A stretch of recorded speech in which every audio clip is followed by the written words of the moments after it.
Good morning, Key family. The sermon today comes from the book of Isaiah, chapter 26, verses 20 and 21, and it reads as follows. Come, my people, enter into this house, and shut the door behind you, and hide yourselves for a little while until the wrath is past. For the Lord comes out from his place to punish the inhabitants of the earth for their iniquity, and the earth will disclose the blood shed on it and will no longer cover the slain. This is the word of God for the people of God. Thanks be to God. Now the title of this sermon is Come in the House. Come in the House. And the reason that this title is important to me because I can remember as a child we would be out and playing and it would begin to get dark, and I can really remember my mother would say, she'd come to the door and she'd call you and said, come in the house because darkness is coming and I need for you to be safe. And if you come in the house, I can better be responsible for your safety. So let's look at the historical context of Isaiah. Much of the book is believed to have been written 8th century BCE, like 800 years before Christ.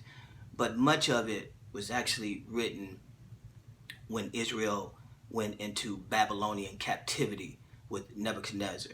So 587, 86 is a date to remember on that timeline, BCE, and that runs all the way up into when Cyrus the Great actually defeats Nebuchadnezzar and allows many of the Israelites to return to Jerusalem, return to their homeland. Now, this book is primarily about God's judgment and restoration. So, coming into the house.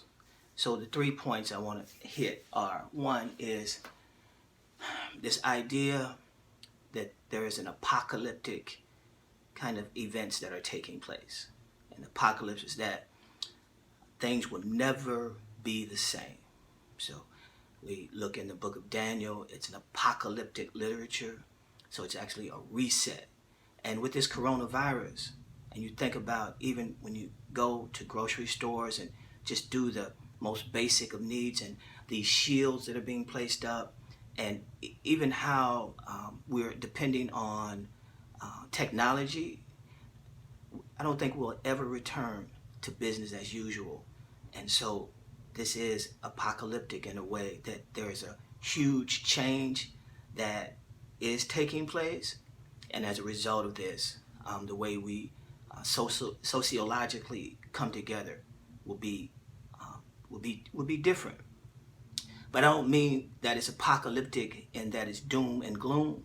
A friend of mine talked about that this falling apartness, that this kind of deconstruction of life as we know it, is actually making way for an inbreaking of God to come. So these financial markets have to be halted in such a way because of these market forces and bull market, to say that the God of empire, the God of capital, is not the God of the universe.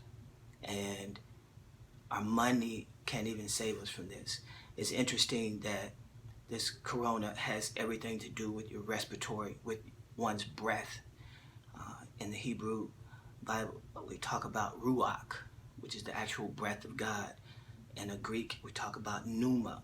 And so for the very breath to become toxic is a kind of counter narrative to the life-giving breath of God and God's Spirit that is in us and is to work through us.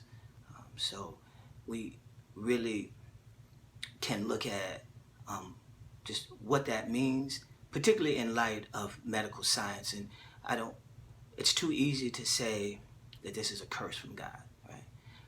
We could get into God's active will versus God's permissive will.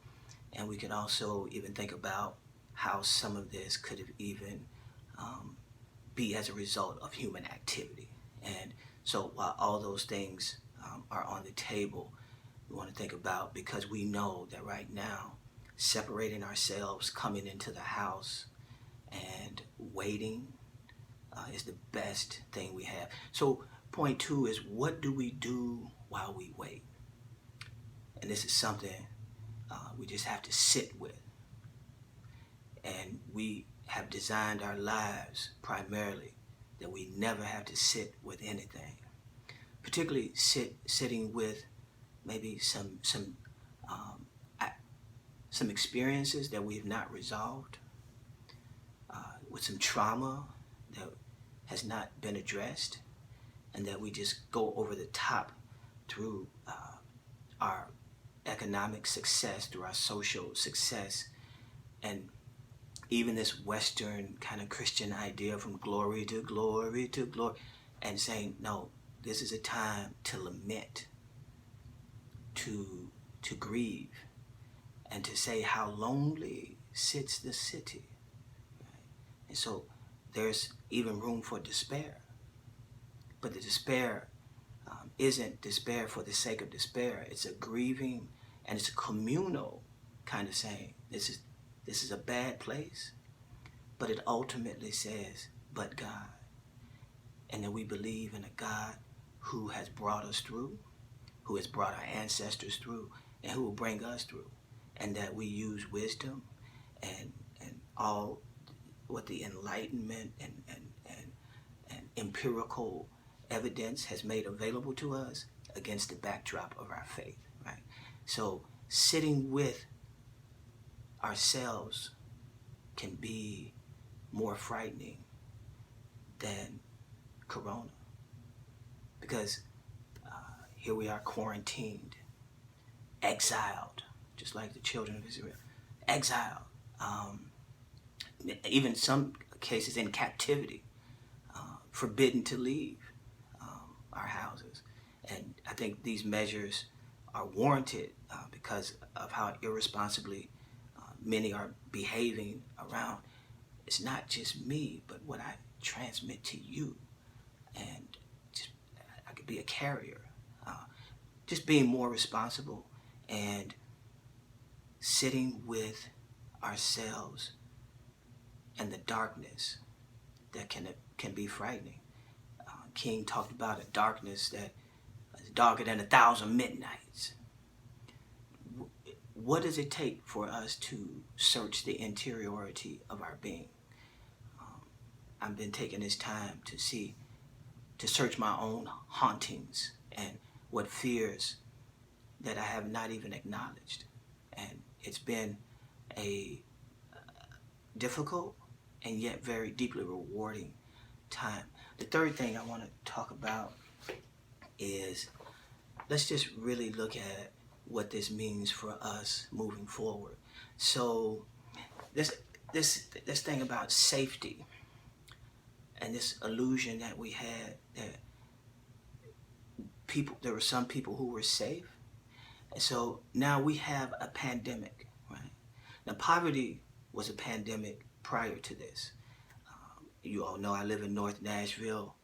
We experienced a tornado 2 weeks before this. So my power was out, roof got badly damaged, back and forth with the insurance company. Still don't have internet, so I'm quarantined. So if it wasn't for my cell phone, I would just be untethered, right? But it's been a blessing too, because I have my books and I have myself. Been making a lot of phone calls. Look, even mending relationships that I somehow did not have the time to kind of tend to before. But the thing about this pandemic is, it seems so arbitrary. So it's not a particular category of people who it's okay that they die or that they suffer. I've heard it said that poverty is violence in slow motion. So these are systems that create poverty. People oftentimes are made poor. Over 40% of homeless people in Nashville work 40 hours or more. And so you say, well, how is that related to the Word of God? Because our God is holistic, and a Jesus who's concerned with every dimension of our existence. And that when we are to do justly, that is on this side of the grave. So it's not so that we can somehow be rewarded in some disembodied, non-temporal, non-spatial heaven. Jesus said, pray this prayer after me. You know, our Father who art in heaven, hallowed be thy name. Thy kingdom come, thy will be done on earth as it is in heaven. So this idea of this inbreaking is further developed because of what God is doing in the earth. So out of tragedy, out of despair, out of seeming disaster, God reorders and causes and makes anew God's creation and the possibilities of what can happen. So a lot of times we need just to be shaken out of our comfort zone. So this isn't comfortable. This doesn't feel good, but we can rest assured in the knowledge that our God is faithful. And because God is faithful, I just know that even when I don't understand the hand of God, that I can still trust the heart of God. So that's what I have for you this morning, church. I love you, and I look forward to seeing you soon. Blessings.